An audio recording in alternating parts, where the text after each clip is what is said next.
Hi class.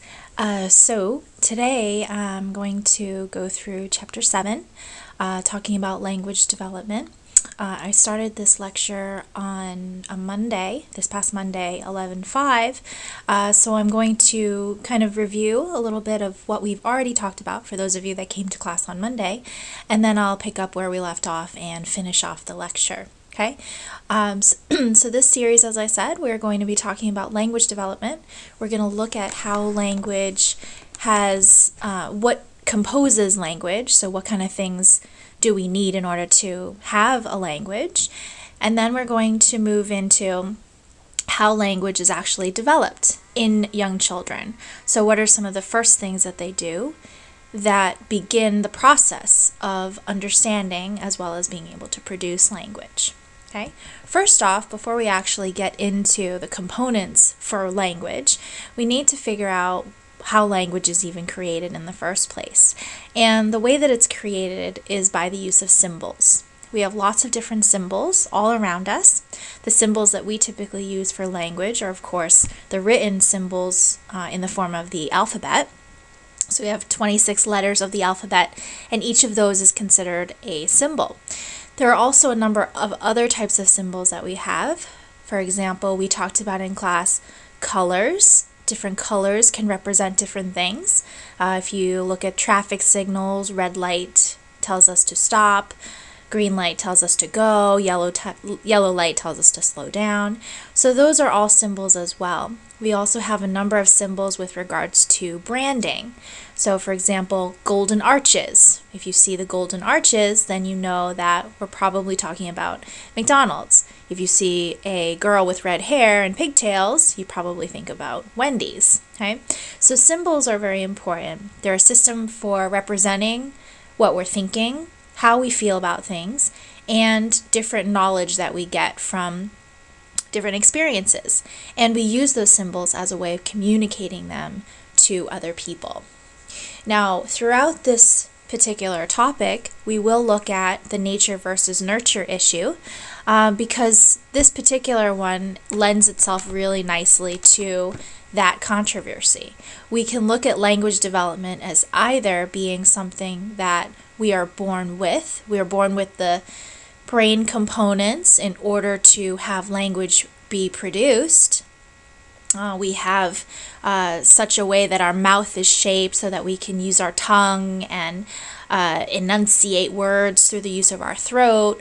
We have these things biologically endowed upon us, and so that is a nature perspective of why we can have language development.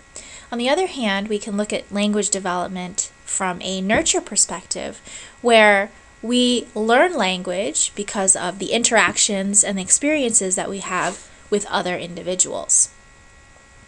Additionally, we can look at language from a socio-cultural context. So we can look at language as a means in which we communicate with others, but also express opinions or thoughts with regards to other communities and other cultures. So when it comes to language, we need to be able to first comprehend the language that we are hearing, and then secondly, we'll be able to produce that language. It's very important that we're able to understand it or comprehend it before you even produce it at all. So if I were to ask you a question and ask you which of the two things come first, language comprehension or language production, you'll know that language comprehension must precede language production. There are 5 components or 5 basic things that are needed in order for this form of verbal talking to be considered a language. The first thing that's needed is that language has to involve learning sounds and sound patterns. And we'll get to that in a little bit more detail in a little bit when we start talking more about the basic structure for how language is created.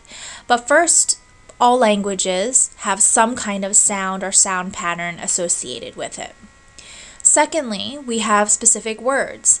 Now, whether those words are the similar looking words to what we have, where we put letters together to create words, or if you look in a lot of Eastern cultures, they have symbols that used to be pictures of different things, and now they've kind of evolved through language development, and they look more like specific symbols as opposed to what they originally had represented. Or you could even go back even further and think about hieroglyphics.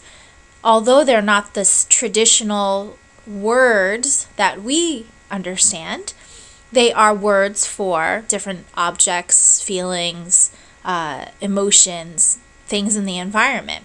And so those would be another component that language needs to have. The third thing is that typically with languages, we have language rules. There are certain ways that we put sentences together. And something that we'll learn later is that typical sentences, you would see a subject, object, verb. Subject, verb, object. Other languages use subject, object, verb, but we typically go with the subject first, verb comes second, object last. So, for example, I eat bananas. Okay, subject, verb, object. There are also a number of other rules that you probably remember learning back in grammar school or elementary school when you needed to figure out where do certain pieces of punctuation go, how do you make contractions, adverbs and adjectives, where do you place those in relation to verbs and nouns. So we need to have language rules. Now once we have those rules, we'll be able to produce language or produce speech in such a way that other people will be able to understand it. Going on to number 4, language is obviously a means in which we can communicate with each other. It wouldn't make any sense if I came up with my own language and then I tried to talk to you, but you wouldn't understand anything that I'm saying because you wouldn't understand it in terms of comprehension. So language has to be a means in which we communicate with other people in order to let them know what our intentions are, what our feelings might be, or to potentially just tell them something about the world around them. And lastly, the last component that's important for language is generativity. And generativity is the idea that by using a finite set of words or a finite even set of letters in our alphabet, we can eventually put them in such a way to create an infinite number of sentences and expressions.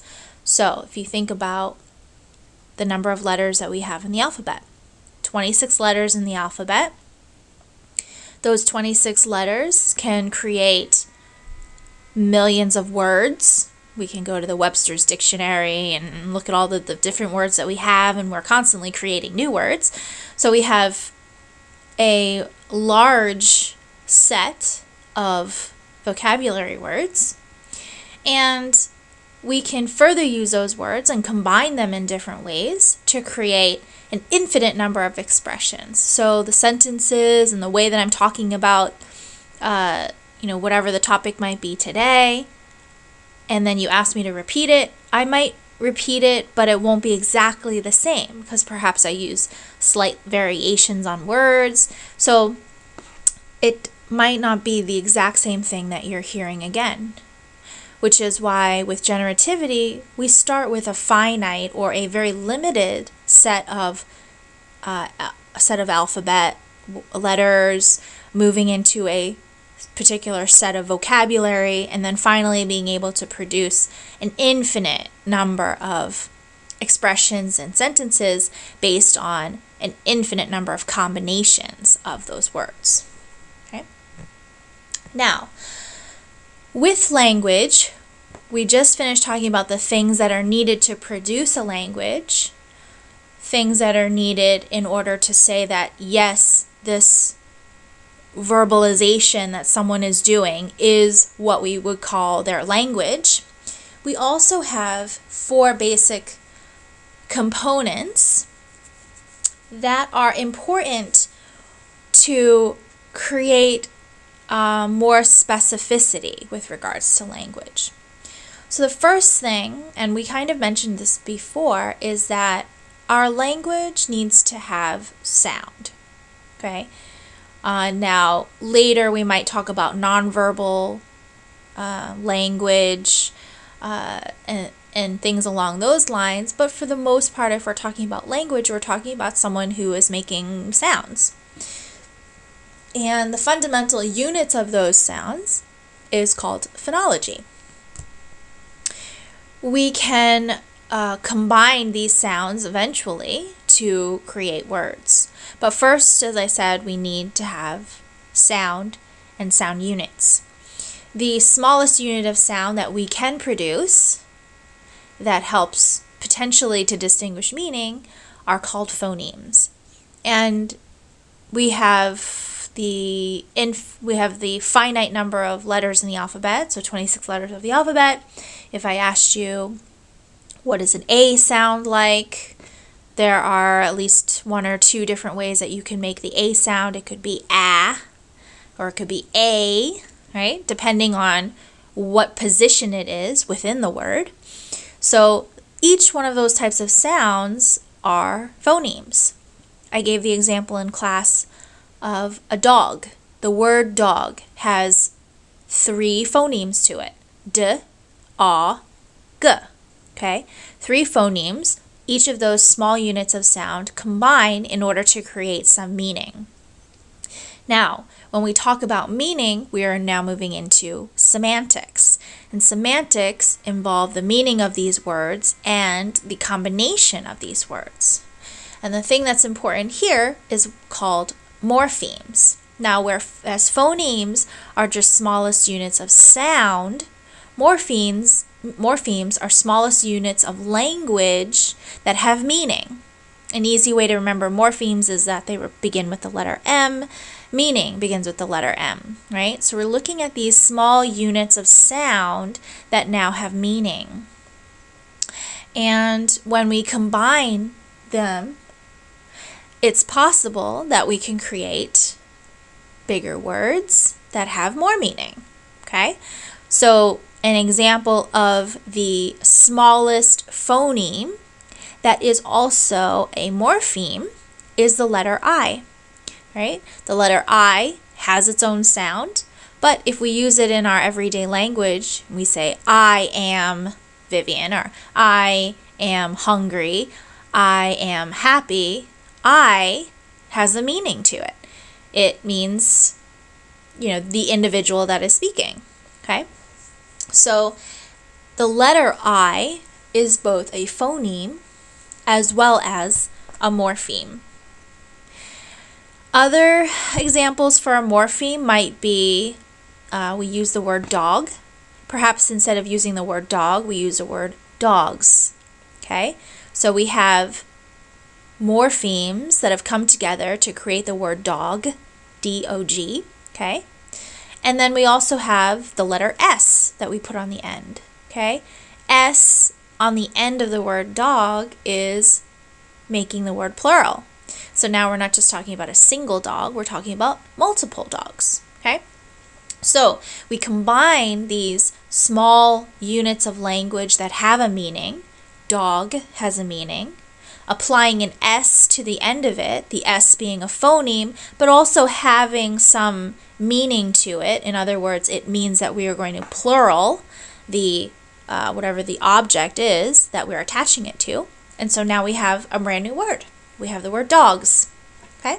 So semantics are going to be important. Phonology, those basic units of sound. Semantics, we're going to put some of those sounds together and we create words that have meaning. We are then going to move into syntax, where we're going to combine some of those words to create sentences, to create phrases, so that we'd be able to communicate that information with other people.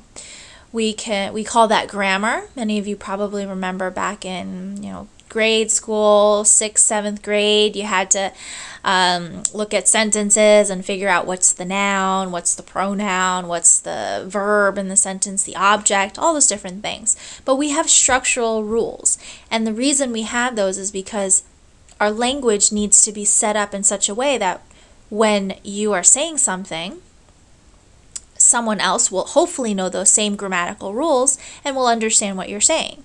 Now, if instead of speaking in the traditional way that we're supposed to be putting words together, for example, subject, verb, object, and I went ahead and I did verb, object, subject, instead of saying I like bananas, I said bananas I like, or, well, that one's kind of tough because it does have a bit of a meaning to it. But if I said I eat bananas, and instead I say eat I bananas, that doesn't make sense, right? So we have to have very specific structural rules that everybody will know so that we can all understand each other, right? Morphology is a little bit more detailed, where we're actually taking the sentences and we are splitting them up into what these different components represent. So for example, we might take a word that has a prefix or has an ing or ed ending, and we would specifically label out what each of those parts are. Okay. If you take a linguistic class or a language insight class, you'll definitely talk more about grammar and morphology in order to look at how sentences as well as words are created. Lastly, for language, after we understand the sounds, we can put those sounds together to create words. We put those words together to create sentences and phrases. We now use those sentences and phrases in specific social contexts, and that is what we call pragmatics. These are the rules for using language effectively within some experience that we're having. Okay, an example would be you go to a party, there's lots of people there, and you say to your friend, "Wow, we are packed in here like sardines." Okay, now for someone that might not understand that saying, maybe they come from a different country, they don't use that saying, they might look at you very funny and say, "What do you mean? There's no fish here. We don't look like fish." Because you said we're packed in like sardines.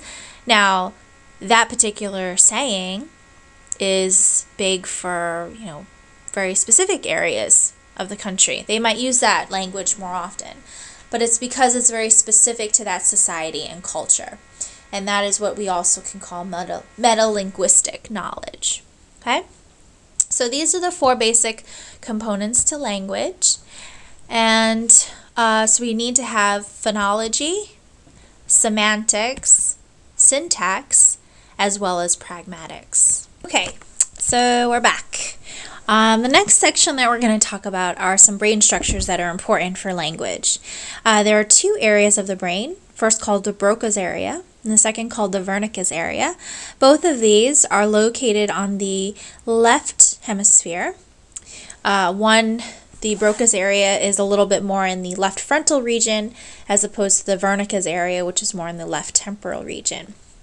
Now, both of these are, of course, important for expressive language and also being able to control language production, and as well as language comprehension. The important thing to know about when we talk about aphasias, and aphasias are deficiencies due to some kind of brain damage, we have expressive as well as receptive aphasia. Now, the thing I want to make very clear for you is that aphasias are not things that individuals are born with. Those would be more along the lines of language disabilities, language deficiencies, but aphasias are things that happen to individuals because they may have suffered some kind of brain damage later in life. So if they've had a stroke, maybe they had a heart attack, and so there was a lack of oxygen to certain areas of the brain. This can potentially have large effects on language and whether or not language can be produced. So the main thing to know about when we typically talk about language and the Broca's as well as the Wernicke's area, we're really talking more about aphasias. In other words, damage that has happened later in life and have caused some kind of language deficiency to occur. Expressive aphasia is primarily affecting the Broca's area, in which an individual would have difficulty in producing speech. They would still be able to comprehend that speech fine. In other words, they can understand what people are saying to them, but they have a difficult time in responding in the correct way. Perhaps there is some muscle issues that are in their mouth and their tongue, and how they're able to shape their mouth in order to produce language, but they have difficulty in being able to do that. On the other hand, if the affected area is the Wernicke's area, they may have something called receptive aphasia, where the production of their speech is perfectly fine, but what they're saying doesn't make any sense. It might be very jumbled up. They can't put sentences together completely, and oftentimes they also have comprehension impairments, in which they may see something and not fully understand what it is that they're looking at, and thus when they talk about it, it doesn't make perfect sense. Okay? So we have expressive aphasia, which is a difficulty in actually producing the speech, so it's more of a motoric deficiency, as opposed to receptive aphasia, which has more to do with the lack of being able to comprehend, and thus the expressions that they say do not make sense. Here are the two areas of the brain that house Broca's area as well as Wernicke's area. Okay, I'm not going to specifically test you on where they are in the brain, but you should have an idea of these two areas and what they would potentially impact.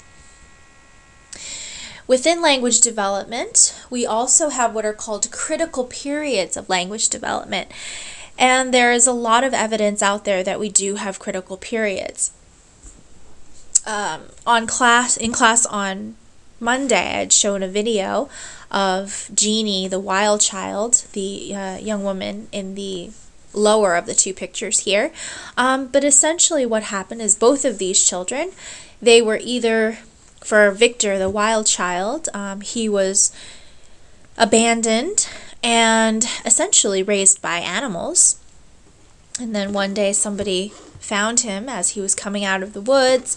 He was obviously not clothed, but more importantly is that he didn't have a way to verbally, or in other words, humanly, communicate with the people that were trying to talk to him. And so they found this to be a very interesting case, and they wanted to figure out a way that they could potentially teach him how to speak again and how to understand.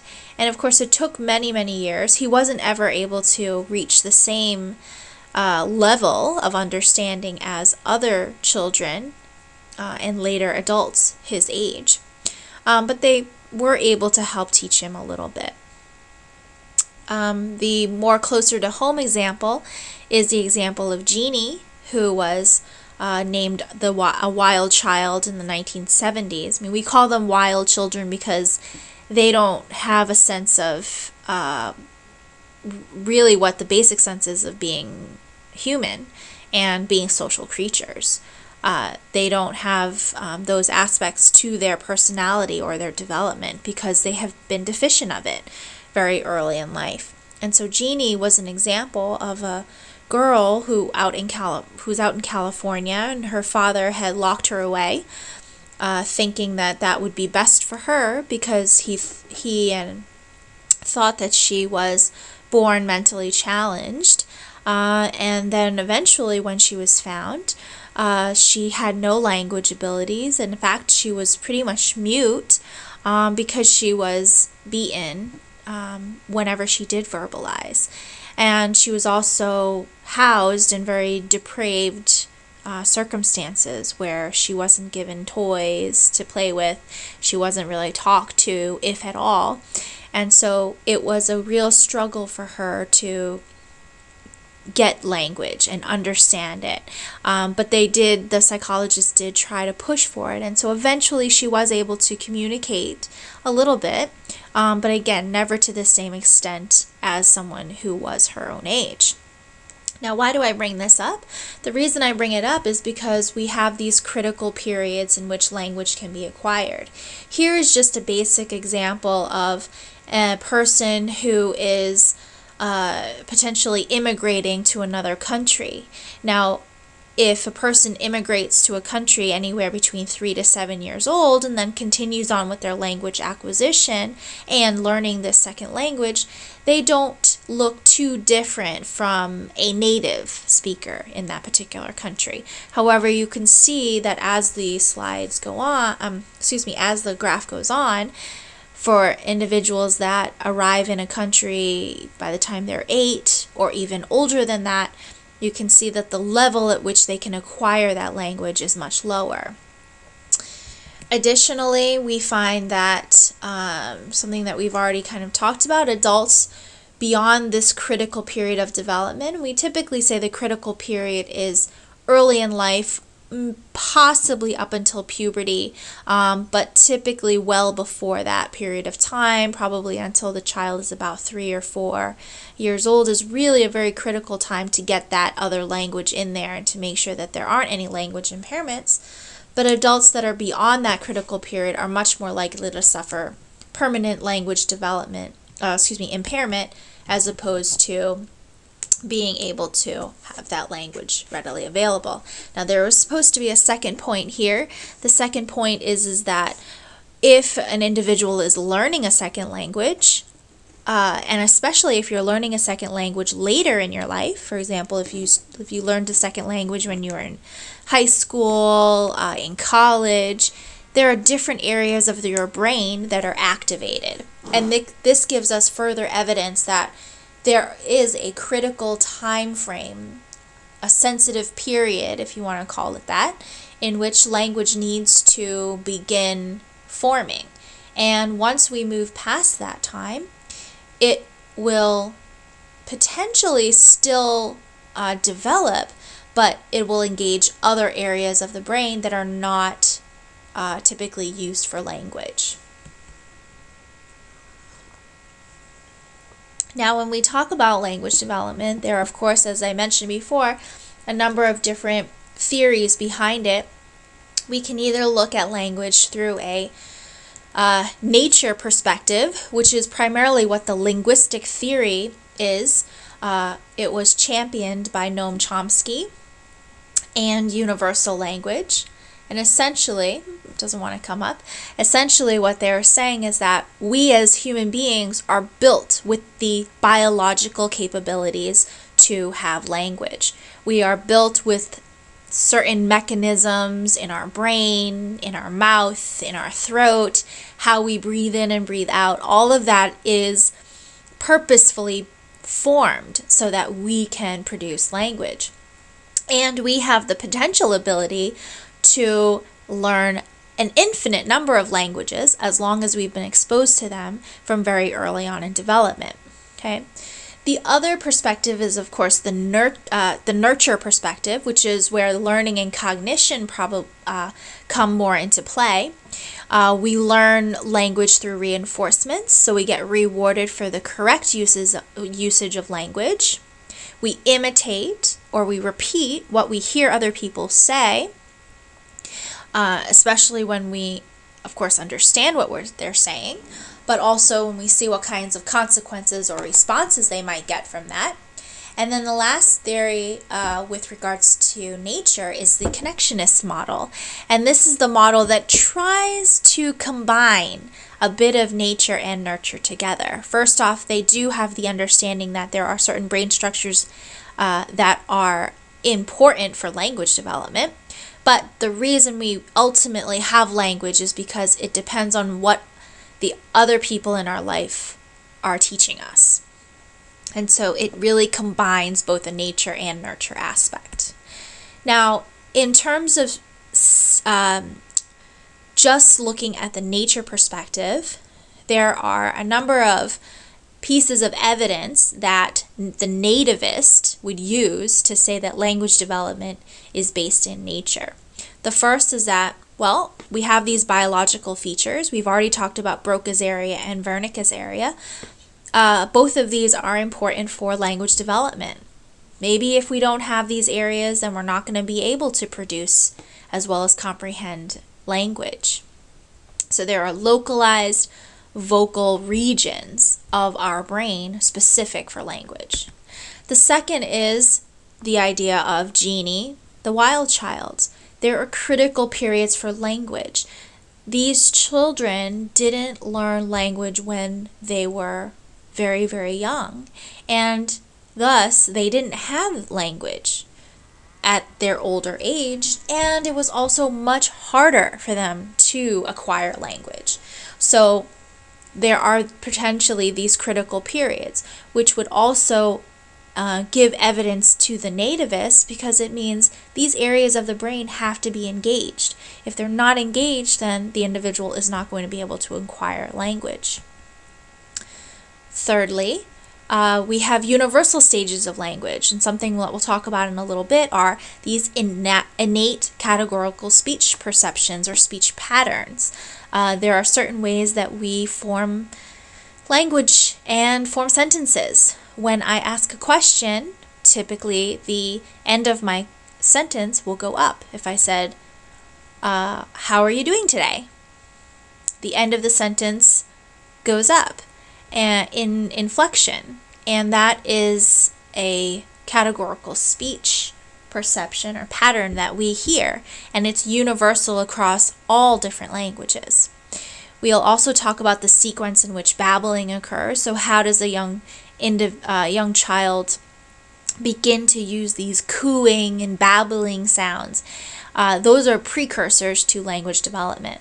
And then, of course, grammar acquisition. We have a specific way in which we structure our sentences. Other countries have ways that they structure their sentences, but it's universal across all language. And lastly, language is a uniquely human ability. We've done a lot of primate studies trying to teach them language, trying to get them to talk, and they're not able to do that. And so a nativist would say, see, our brain and our bodies were specifically created so that we can produce language. And there are no other animals out there, no other animals, insects, plants, whatever it might be, that can create this type of human language that we have. And so it gives further evidence to the nativists that this is the way we were built. And from the moment we were born, this is what we were made to do. Okay? And then number 5, we have one more here. The environment doesn't always provide enough information for learning. So what if a child grows up in a neighborhood or an area and they aren't given the right kind of feedback so that their language is correct?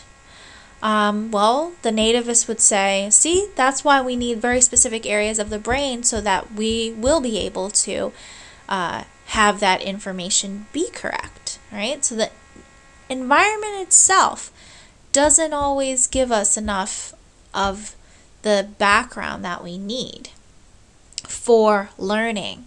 And if it doesn't give us enough, then there has to be another explanation for why we have language being developed.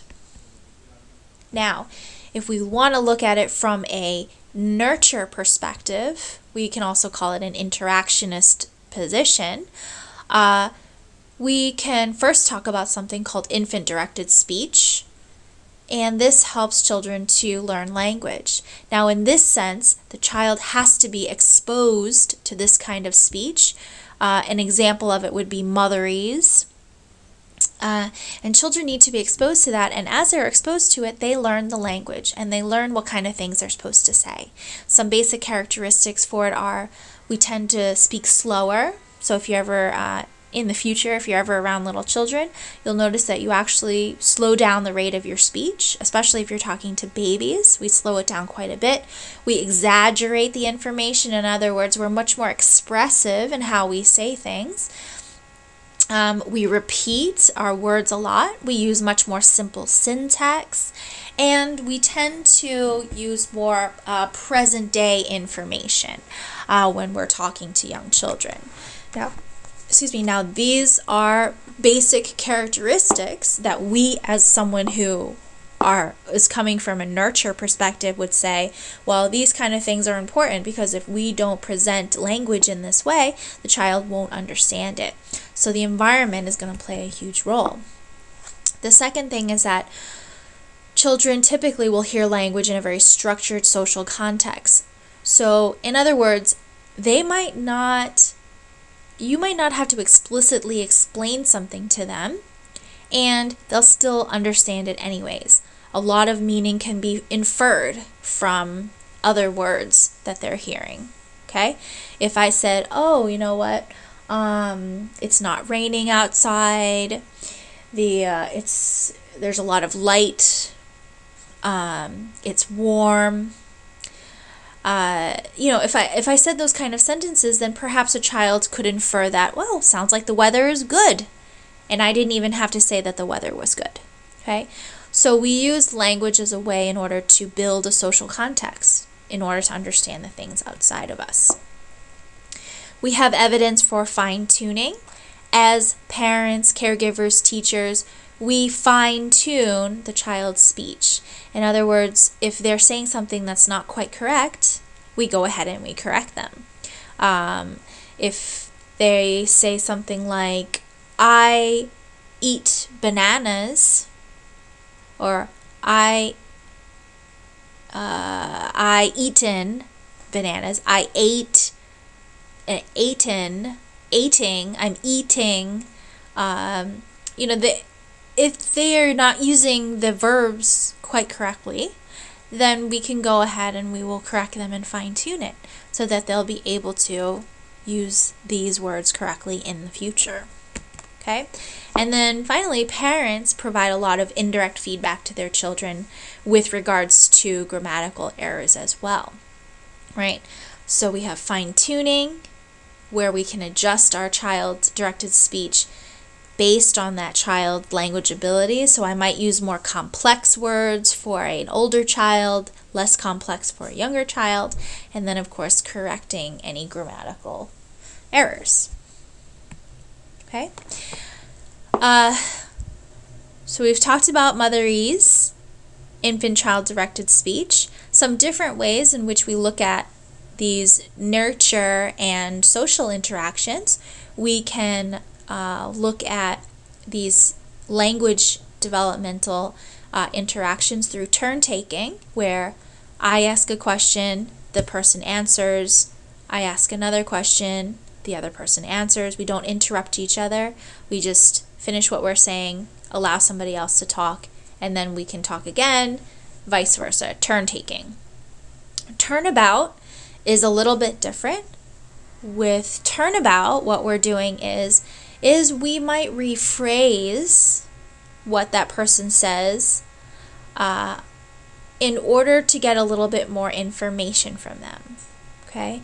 So someone says, I ate bananas, and I might say, oh, bananas, you ate bananas, they're good for you, right? And that person might be like, yeah, they are good for me. All right? So in that sense, it's not quite the same as turn-taking in that I say a statement, someone else says a statement, I say something else, they say something, and we go back and forth. Turnabout is actually taking what that other person says, potentially rephrasing it a little bit, and then giving them back another question in order to get even more information from them. Recasting is taking that individual sentence and fixing it, and then asking them in a sense to repeat it. So if they're saying like, I eating bananas, and you said, oh, you eat a banana? All right, so I'm rephrasing what they said so that it's in the correct format so that they will be able to hear what the correct format is. And then finally, of course, expansion, where we are moving past this turn-taking and turnabout, and we're requiring more autobiographical information from the individual in order to get a richer understanding for what they are talking about. Okay? Okay. This is the last part of our slide set, and now we're going to actually talk about how the different stages of language develop in the specific individual. What are some things that we as human beings are doing in order to develop our language abilities? The first stage that we have is the pre-linguistic stage, and this is the time from birth to the first words that the child can say. We know already, if we take a look at the nativist viewpoint, that we do have an early sensitivity to language at birth. We already are beginning to recognize and orient ourselves to certain human voices. In particular, we're going to pay special attention to the voices that are going to be important to us, so the voice of our mother or father or caregiver. But we as human beings have an innate feeling or an innate understanding that we want to orient ourselves towards these human voices. We also have the ability to understand different categorical speech perceptions. In other words, being able to distinguish between different sounds. For example, the sound that the letter B makes as opposed to the sound that the letter P makes. So if I were to ask you to make the sound of a B, you would probably say B. Okay? Now, if you were to be asked to make the sound of a P, you would say P. All right? So we have a B for B, and we have a P for P.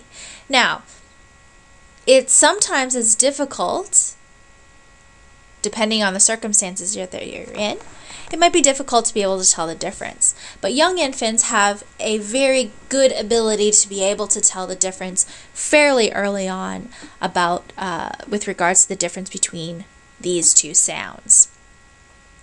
We also have universal adaptability at birth.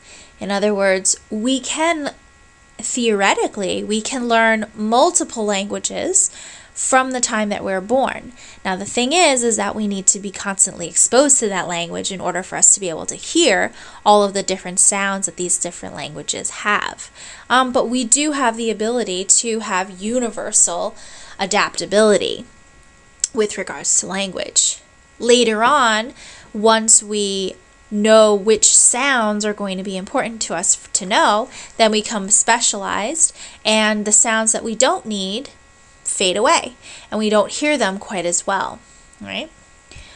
Here is an example of that categorical perception I was talking about, the difference between, say, a B sound and a P sound, and it's a little bit difficult to see here. I will actually pull this out so you can see a little bit better. But for example, if we were to say this line up here, and it comes down and it continues here, is the B sound.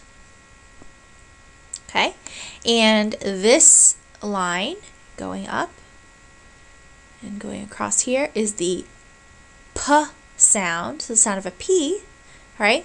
You can see at some point, if we continue to play these sounds to a child and slowly modified our sound, so I went B, B, P, P, P, P, P, P. It started out as a B sound for a B, and then slowly morphed itself into a P sound for a P. And at some point in time, right here is where it's very difficult to distinguish between a B sound and a P sound. And so for babies, we can get a very nice figure like this in order to see at what point in time they're not able to distinguish two categorical perceptions or two sounds, right? Additionally, besides early sensitivity to language, young infants are also sensitive to these distributional properties of our speech. And they recognize that certain sounds seem to go together more often. So the example would be you ask somebody a question, at the end of your sentence, your voice goes up. That is indicating to that individual that you are asking a question, okay? And so we recognize that when we hear that sound go up at the end, that tells us that tells us that we're being asked a question. We can also very early on distinguish words and non-words based on how these sounds go together, not based on meaning. So the example I have here is pretty baby versus pret tiba be. All right. Now we have different ways in which we can split up how these sounds go. Obviously, we're using all the same letters, but the difference is that we've combined certain sounds together that don't typically go together. And so a very young infant will be able to notice this. They might not know what pretty baby means, but they know that pretty baby is the correct way to say it as opposed to prit tiba be. Okay. So we have early sensitivity to language. We're sensitive to the way that sounds are distributed, and we can also see at this point in time some of the first vocalizations. We have crying. Sometimes young infants will do what are called fake cries, and this is sort of their way in order to hear their own verbalizations, and they begin this around 3 weeks. Now by the time they're about 6 weeks, they begin to coo. So they're like, they make that kind of sound. Hopefully you can kind of hear that. So they kind of like roll in their tongue a little. There's a little bit more throat or guttural sound. So, all right. And then finally, once they get to about 6 to 7 months, we begin to see more babbling. So they'll begin to sound more like blah, blah, blah, blah, blah, blah, blah, blah, blah, blah. Okay. So it's a little bit more verbalization that could almost sound like actual English language words, but still not yet. And one interesting fact is that deaf children, although they are deaf, they will also babble, but they typically will babble with their hands, especially if they're learning sign language pretty early in development. The second stage is the holophrasic period. We also call it the single word stage. This typically begins around 10 to 13 months of age. Children are beginning to combine certain sounds together. Remember those phonemes? They're combining some of those phonemes in order to create morphemes, which are sounds that have been combined with some kind of meaning to them. Manual signs appear at approximately the same time as these vocal words. So if you have a child who is deaf and you're teaching them sign language, they will also begin manually signing at this same time. Some of the first words that young children will be interested in saying are words that are of particular significance to them.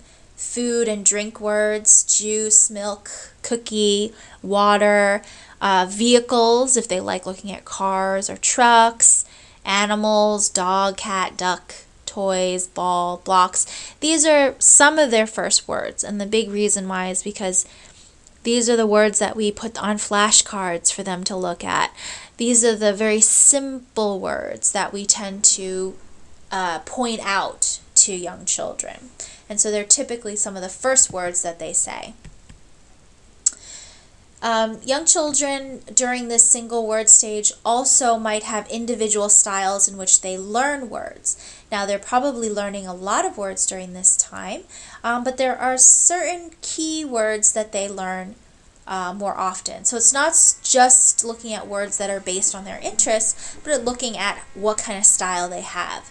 Some have a referential or analytical style. In other words, they're much more into saying names of things and names of objects, names of people. And then we could also have children that are more expressive or holistic. So they might talk more about feelings like happy, sad. They might use those words more often.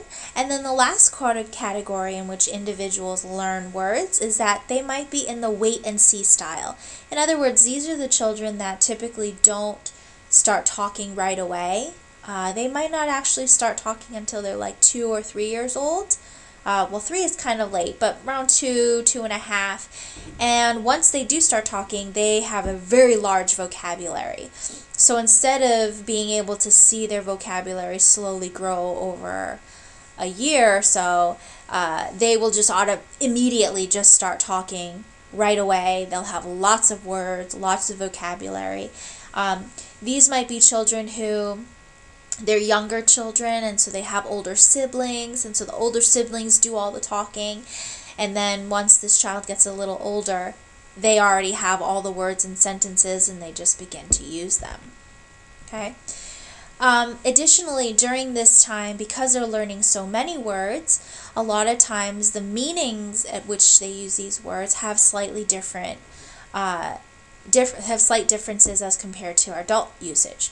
For example, they may overextend how they use the word. So they use a word that refers to a wide range of objects or events. Perhaps they see a four-wheeled vehicle outside and they call it a car. They see a truck go by, that is also a car. They see a wagon go by, it has four wheels, they call that a car. So they're overextending the use of the term car to talk about all kinds of four-wheeled objects. They also do what's called underextension, where perhaps they use the word to refer to a more narrow range of objects or events. So they might say that, say for example, they have a dog, and the dog's name is Fluffy. Every time they see another dog, they'll call him or her Fluffy as well. All right? So they're underusing it. They use a word to that is describing one single thing, and they use that word too narrowly. Okay? The third stage of language development is the telegraphic speech stage, and this is where we begin to combine some of those words into simple word combinations. And children are typically doing this between 18 to 24 months. Some of the syntax of these first word combinations would be that subject, verb, object, so SVO combination. Okay, so I eat bananas, I like food, I like dancing. Those would be some of the first combinations of words that children can do. They also use these words and word phrases in order to express many different kinds of relationships. Now, later on when we start talking about social development, what you see is that young children typically use a lot of I statements because the world still revolves around them. So when they express the different kinds of relationships, they typically express them in the relationship of me versus other people, or I versus other people, or other things. I do this to, I play with cars, I like food, I like Cheerios. They will express relationships based on their own reference. And finally, when we get to the preschool years, where language is much more developed, we have a huge increase in vocabulary. By this time, children have anywhere from 2,000 to 4,000 words in their vocabulary. They're much better at putting sentences together. These sentences make a lot more sense. They're more usage in conversational styles. In other words, they are conversing with other people. Instead of just thinking that I do this, I do that, they're thinking about what other people do as well. And they say, oh, you like this? I like that too. They're much more expressive in using their language and using their sentences. And this is preschool years, so we're looking at 3 years, 24 months, all the way up until 4 or 5 before they head off to school. Okay?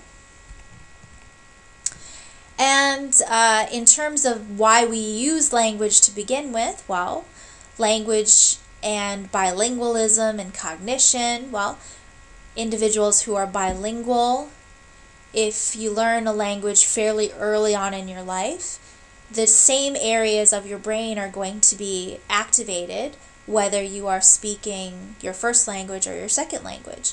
Now remember, I said that there are critical periods of language development. So if someone learns a language later in development, for example, they learn a language in middle school or high school, they're going to be engaging a different area of their brain. So we can look at language and bilingualism and look at specific brain areas and how those brain areas either are similar or how they differ. We also use language as a way of self-regulation, We can do something called private speech, and we'll actually talk about private speech later on when we get into Vygotsky and his social development theory. But private speech is basically when we talk to ourselves, and we talk to ourselves in such a way as to coach ourselves through something.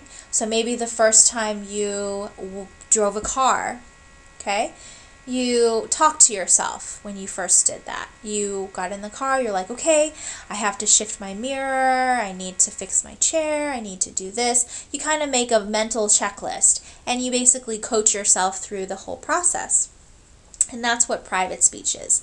Inner speech is very similar to that, except it's not speech that we typically verbalize. In fact, it's more of a conscious thing. We just keep the information in our head, and we don't, as I said, we don't verbalize that speech. But these are both ways in which we can regulate the behaviors that we do.